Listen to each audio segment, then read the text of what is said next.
Yes, yes, yes, yes, yes, yes, yes, yes, yes, yes, yes. Hello, everybody. This is Intercontinental Sport TV. How you all doing? Thank God it's Monday, not Friday. All right. This is the moment we're talking about. This is the show. This is just in show. It's all about the transfer in EPL, English Premier League. What is going on in so many clubs? Transfer. I want to welcome everybody into the show. Wherever you are watching it from, please subscribe to the channel. Subscribe, smash the like, and share. It's all about this moment on this channel, Intercontinental Sport TV. Big up to everybody, all our subscribers, wherever you're watching it from. Please do the needful right now. Smash it. Let's go. All right. I want to tell you something on this channel. It's going to be massive today. Many breaking news from Arsenal at the moment. Signing one player from Sao Paulo. It's going to be massive, I tell you. Somewhere, paper talk as well will be revealed today on this channel. Welcoming everybody. I have in the studio already. Ope Adebari is standing in by from Nigeria, no doubt about it. Kunle is also joining us today's show. Ope Adebari is an Arsenal fan, let me tell you that. Kunle is a Manchester United fan. Let's hear from them today. What's going on in the world of EPL? It's going to be massive, I tell you. Let me welcome Okpe. He's all the way from Lagos, as I've said. He's an Arsenal fan. Please subscribe to the channel. You know what it is. They call me the Don of Sport Entertainment. Let's go for it, bro. This is me. Uppy, what's going on there? The Don. Let's go. Let's do this. How was your weekend, bro? You're looking good. It seems like you had a great weekend. I tell you, as a Christian, you know. That's what's up. That's what's up, you know. So what's going on, bro? Let's do this. As an Arsenal fan, like I said in the last show, it's not good to be an Arsenal fan during transfer windows. I absolutely hate it. I know one thing I hate about it is the fact that we are linked to so many players, right? Then when it's time to sign players, we don't know what's going on. Now the transfer window has officially been opened, and now they're telling us that we've gone to sign another prodigy. We don't need another prospect. We need proven quality. I mean, we want to win trophies. What is this? Enough of he has potential. Let's go for proven, quality players. This is just another teenager that we are signing right now. Just reminding me of the Martinelli signing back in 2019-2020 season. I mean, really, we don't need to be going backward again. I thought Edo and Arteta had learned all that needed to be learned, but it seems like they really love young players and they love planning for the future. But Arsenal fans are about right here and right now. Look, he's an exciting prospect, but I cannot deny the fact that he has had only, in fact, less than a year of professional football. However, Gabriel Martinelli did not have a year of professional football when they signed him. But I mean, what a player he was. From his breakout season, he scored 10 goals in all competitions. He was a vital player for us in all our FA Cup, Carabao Cup, and Europa League campaign. But nevertheless, I just want to try and believe. I want to try and believe that, look, this is a promising signing in Marquinhos. He's someone who is versatile as well. He can play in different positions, starting from fullback.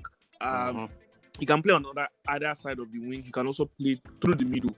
But very, very raw talent. Far from the finished product. So I'm looking forward to seeing what this season has in store for him. I'm not 100% sure that he's going to remain with us this season.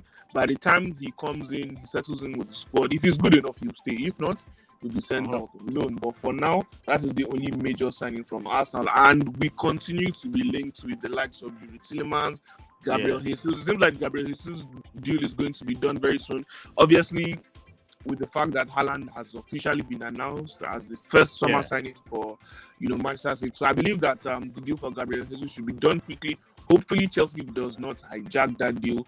Yuri Tielemans is someone as well who we will be linked with so far. It seems like we're going to go in for him. And the most exciting one for me has to be Rafinha from Leeds United. The exciting attacker, the Brazilian attacker who has been a mainstay since he broke into the Brazil squad. Tite loves him, He's got a good relationship now with the likes of Neymar, Richarlison, Firmino. He's in that Brazil mix, and obviously he'll be a great signing for Arsenal. But Leeds United have communicated that he will not be going for anything less than £55 million. Wow, so the question is, does Arsenal have that money? The question is, does Arsenal have that money? The question is Arsenal going to splash the cash? That is just the question. We have the money. Are we going to spend so much on players this transfer window? Gabriel Jesus was not going to go anything for anything less than £45 million. You are bound to spend at least £25 million on Tielemans, and then are they going to splash another £45 million or £55 million on Rafinha? He's a great player. Leeds will be itching to sign him so that they can use the funds to sign other players that will make the squad much stronger. And obviously, other clubs are in the market for him. Barcelona wants him, and Leeds have communicated that, look, £55 million or nothing. So, but I'm excited about the fact that we are very much linked to him, and there's genuine interest there. But will we splash the cash? Time will tell. All right. I want to welcome Professor Tuko into the studio right now. Prof, what's going on? How you doing? I'm all right. Hello, everybody. Good evening. Okay. Good evening. Prof, you're welcome. Yeah, thank you. Thank you. All right. Prof, you hear about the signing of official signing of our main guy in Manchester City. Finally, they have their man. That's Haaland. From your own point of view, what do you think is going to bring into the Manchester City? I watched his interview today, and he spoke highly of the move, of the transfer. He seems like a player who is eager to hit the ground running.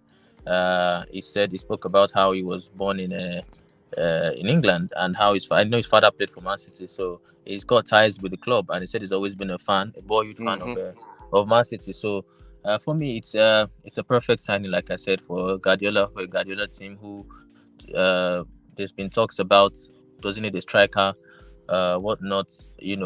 With a team like Man City that scores so many goals without a striker, I think you would just expect Haaland to add to that tally. So for me, it looks like a player who's ready. He's very, very ready to hit the ground running in the Premier League.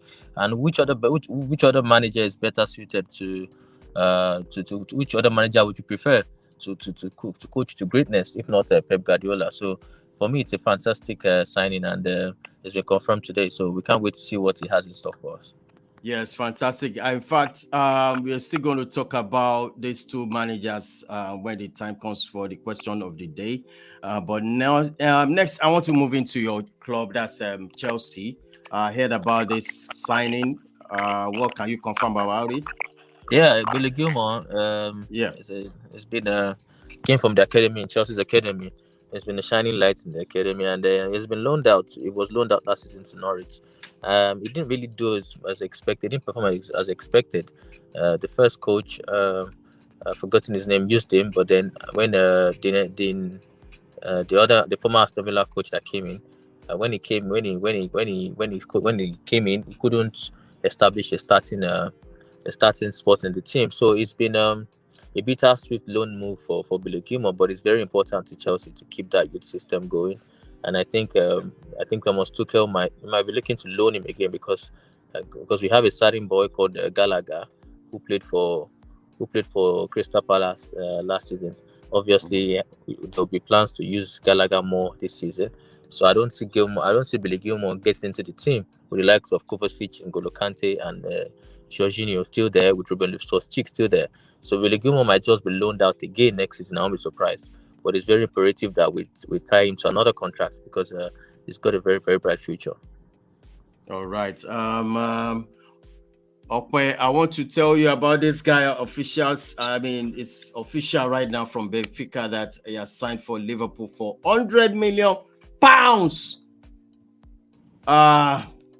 What's your take about this, Ope, so far in Liverpool? signing this huge. I think this is the first time they'll be going for this kind of prospect.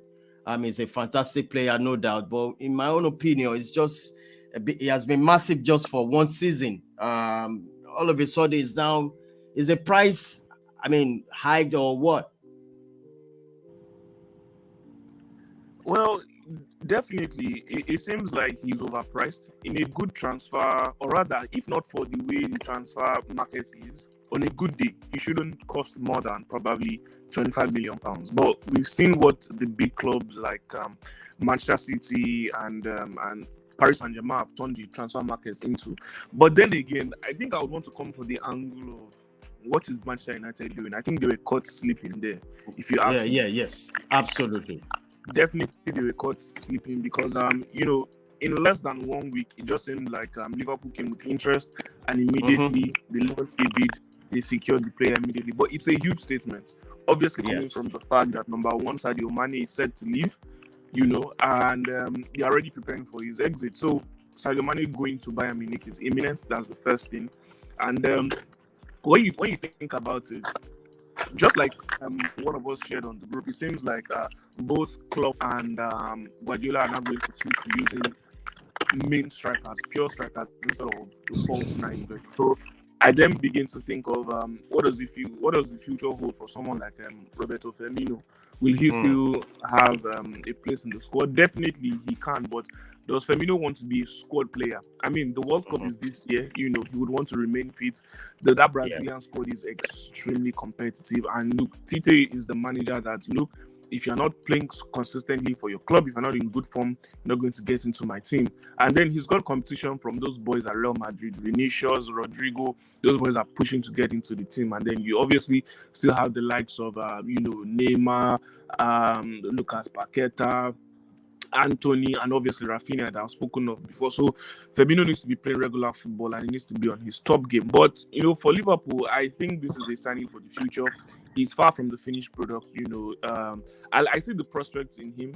My first encounter with Darwin Núñez actually has to be, I think, during the 2017 Under-20 World Cup. I remember seeing him shine alongside Erling Haaland as well.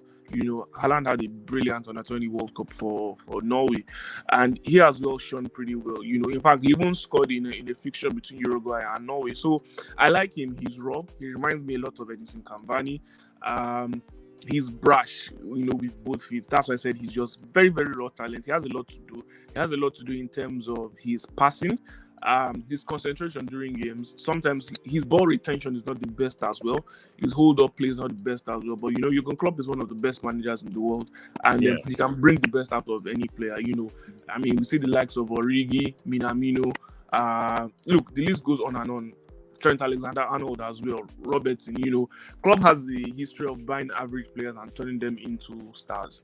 So if there's any manager who can turn him into a star aside Pep Guardiola, definitely has to be Jurgen Klopp. So good signing for Liverpool. And obviously Jurgen Klopp had a one-on-one encounter with him when Liverpool faced off Benfica, in the Champions League. So they felt him, they felt his presence. He scored against them, so they know what he's all about. And I'm sure some of the senior players as well approve of this signing. So great signing for Liverpool. And great move for Darwin Núñez as well. All right, I'm coming over to you right now, Professor Tuka. In other news, Poch, at this moment, I think they want to part ways with this guy before summer. Before a new season starts. I think Poch is going. And what do you think about it? And also, one of the greatest, legend of Juventus, that's Chenelli. Is now a player for Los Angeles FC here in MLS. So what's your take about these two great news? I'm not saying going to be Poch is not a great news for him, but he has to leave. First of all, for Pochettino, he has been underwhelming. Let's not forget that he lost the title last season, and the title then in PSG, not this season that passed, the previous season before this one. The title then in France is bread and butter, supposed to be bread and butter for Paris Saint-Germain. So for Lille to overtake him and win the title shows how underwhelming he has been in that league. He couldn't secure the Champions League. It was ahead in the tie against Real Madrid, only to go and capitulate against Karim Benzema in the next leg. And if you do that with PSG, they're always going to have your head. So for me, when I knew from that moment on that I won't be able to survive the summer. There are talks of Zinedine Zidane, which for me shows is just a perfect fit. A big manager, player, a big manager that knows how to handle the dressing room. Well respected by Neymar and co and the likes and all of them. So I think it's a serial Champions League winner as well, Zidane, who has won 3 back-to-back Champions League. So you expect that Zidane's move will be accepted with great joy over there in Paris Saint-Germain. So for me, it's just sad that Pochettino couldn't live up to expectation. You expect that maybe he'll be back in the Premier League sometime soon, but definitely with a lower team, because he hasn't proven himself to be that top manager that can win the biggest trophies. And for Giorgio Chiellini to move to MLS, I mean, that's always the move for them when they get old, when they get to that point where they can Absolutely. to move to MLS and earn some more money. So it's not a surprise. He's had a wonderful career, the legend of the game. I remember Jose Mourinho once said that Giorgio Chiellini and Leonardo Bonucci should go to Harvard, should study in Harvard. They should lecture in Harvard. The art of defending. Their combination has been fantastic over the years for national team and for Juve. So it's a wonderful career he's had. It's time for him to just go around, play around, go to the United States, enjoy the weather, and enjoy more money. Yeah, that's it.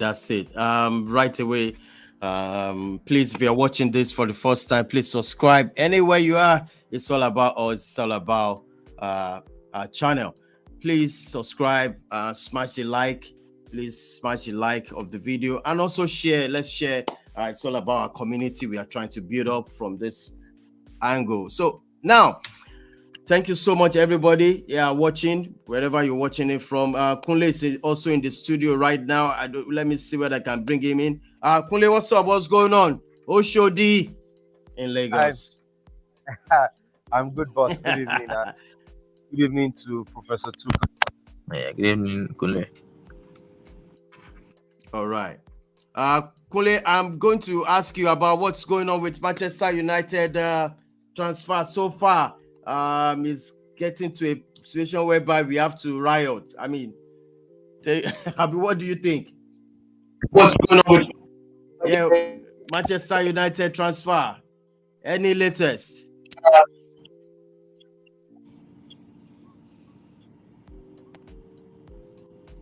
I don't think I can hear. No, right.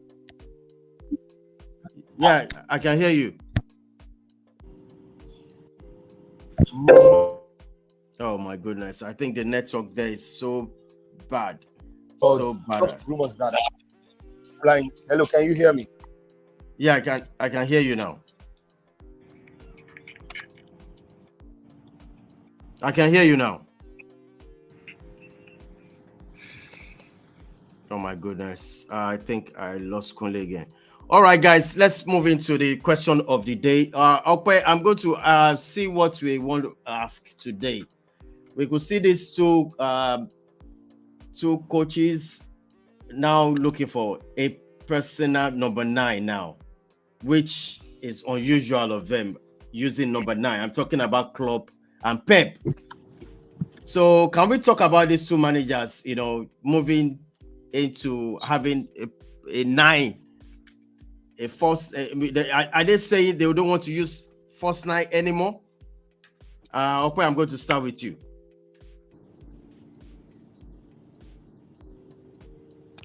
All right. Well, first things first, I think we need to acknowledge how competitive these two managers are. It's absolutely fantastic because I have to say, Pep struck first, and immediately Pep struck. Klopp had to do the same as well. The deal for Haaland had basically been touted before the end of the season, and it seemed like an agreement had been made. So obviously, first of all, they are good friends. I'm sure towards the end of the season they would have had that conversation. Look, my guy, who are you bringing in? Is Haaland really coming? let me know what's up. But even apart from that, I'm sure Klopp has trusted sources that can tell him for sure. Klopp was even the former manager at Dortmund, so I'm sure he still has friends there that will tell him for sure that, okay, you know what, Haaland is going to Manchester City for sure. But then let's take a look at last season and how a lot of times, in fact, no, throughout last season for Liverpool, Klopp tried to play direct football. Yeah. He tried as much to play direct football. That's why he had Mane playing down the middle towards the end of the season, and that's why a lot of games you had Diogo Jota playing through the middle. However, these two players, they contribute better to the team when they play from the wings, and then again, Firmino didn't have a lot of games. So first of all, throughout last season, it's just clear to say that, Klopp was done with the false nine. For Manchester City, since Aguero was going to retire, Pep already said that, look, we're not going to rush into making any signings, okay? We're going to sign a player when we are comfortable and when we know it's the right signing. He tried with Ferran Torres. He tried to make him the main nine for them, but Ferran Torres, it seemed like he wasn't having the best of times in England in terms of his living condition. He was homesick, and then immediately Barcelona came calling. He left. And even before he left, Ferran Torres was not doing bad at all for Manchester City. He was playing good football. But obviously, some European players, just like I'll mention Morata as well, they don't necessarily always acclimatize in other aspects apart from what happens on the pitch. So they always leave England. It's a tough place to ply your trade and to live as well. So Ferran Torres left, and they were not going to be pressured into making any false signing. They waited. They waited for Haaland and they got their man. It seemed like it was bound to happen. The sporting director at Manchester City said that, look, Haaland is someone who we've been courting for years. Obviously, they would have been doing that with the fact that his father was a former Manchester City player. His father has a good relationship with the club. His father is considered a cult hero at Manchester City. But then again, in terms of football matter, the game is evolving, which we've all seen. The game is evolving. Look at how important Lewandowski has become over the years. Look at how important Benzema has shone into limelight. Take a look at the transition of Cristiano Ronaldo from a winger to a striker. Lukaku had a great season at Inter. Great two seasons. Lautaro Martinez. So we've evolved from the era of when Messi was a false nine, Fabregas was a false nine. We then began seeing the likes of Firmino, sometimes Pedro, even Arsene Wenger dabbled a bit in terms of false nine, sometimes using Theo Walcott and whatnot. So the game is going back to needing pure strikers, pure brutal strikers who are very good with their finishing, strikers who also know how to play team football, strikers who work hard. You see that working hard, that's what Darwin Núñez and Erling Haaland have. They work hard, they are war horses, they work tirelessly for the team. And as far as I'm concerned, obviously in comparison, Haaland is the finished product, or Haaland looks more like the finished product compared to Darwin Núñez. Like I said before, Darwin Núñez has a lot to work on. So it's down to how the game has evolved over the years. It's down to the needs of both teams. Manchester City play a lot of good football, but they've lacked a fantastic finisher for the last 3 seasons. I'd say the last 3 seasons because in Aguero's last season, he was injury-ridden. So he wasn't able to contribute a lot. But anytime he did play, you will see the difference he brings into the team. So if Manchester City have a demonic striker, which I believe they're going to get in Erling Haaland, the likes of Foden, De Bruyne, Bernardo Silva, Gundogan, they will be happy. They will be overjoyous. Also, Riyad Mahrez, they will be so happy because they have someone who can absolutely always finish off their hard work, and they don't need to, deputize as strikers once in a while. Same thing with Liverpool for the likes of Thiago, I would say Alexander-Arnold and Robertson, who always love to play a bit of ping pong on the pitch. They'll be happy that they will have someone like Darwin Núñez who they can always have as a target man. So just like I said before, both coaches are trying to be competitive with each other, but then they are also responding to the demand of the current game today and also the demands of the quality of the players in their team. All right. I'm going over to you, Professor Tuchel, about this topic. What do you want to say? Well, I think Opa has pretty much hit the nail on the head right there with those 2 strikers. It was funny to me when I saw it earlier today that, look, these managers are just toiling with us in England because they came up with the with the false line, and almost I'm sure some managers are thinking of, oh, we can adopt the false line style, and just before you blink an eye, they are back to the old school of old school centre forward. So you can't pin anything, you can't pin them down. Their brain is always on the go. They are always thinking ahead, what next, what to do, how do I, sometimes look at that Man City team, and you just think the team doesn't need improvements, but as a manager like Pep, you have to constantly think of ways to improve the team. And obviously, the signing of these strikers is definitely going to improve the team. Down Nunez is a tall boy, he's a tall striker, big, strong. I'm sure he'll be licking his lips with a good partnership with Trent Alexander-Arnold, who's one of the best strikers of the ball, crossers of the ball. I'm sure he can always put the ball in for them. I'm sure they'll be working on that in the training. And somebody just in the box to keep the centre forwards busy. Mane tried, but Mane is not an out forward, so you cannot compare Mane to Nunez, who's going to hold the ball up if he improves his skills very well, hold the ball up, and who can also attack the ball on aerially as well. So it is a very, very good move for both of them. I think these two teams are just going to keep pushing themselves, and other teams are going to play catch up next season, to be honest. So it's exciting to watch. We cannot wait to see them all in action. All right, that's that for now. For today, guys, I want to thank you so much once again for showing up. We'll be here at the same time tomorrow for another transfer news. Ope, I want to thank you so much, guy. Thank you so much for showing up. A pleasure, Don. See you tomorrow. See you tomorrow, God's willing. All right, man. Guys, please, I want to thank you, everybody. Everybody, thank you so much. We'll be here tomorrow, same time, for the transfer news. We'll be here gladly tomorrow. Thank you once again. Please subscribe to the channel. I'm talking about anytime you're watching. So also, you smash the like for the video and also share. It is what it is. Big up to everybody, all our subscribers all over the world. Thank you so much. I remain your host. They call me the Don of Sport Entertainment. See you guys tomorrow. God's willing. One love. Bye for now.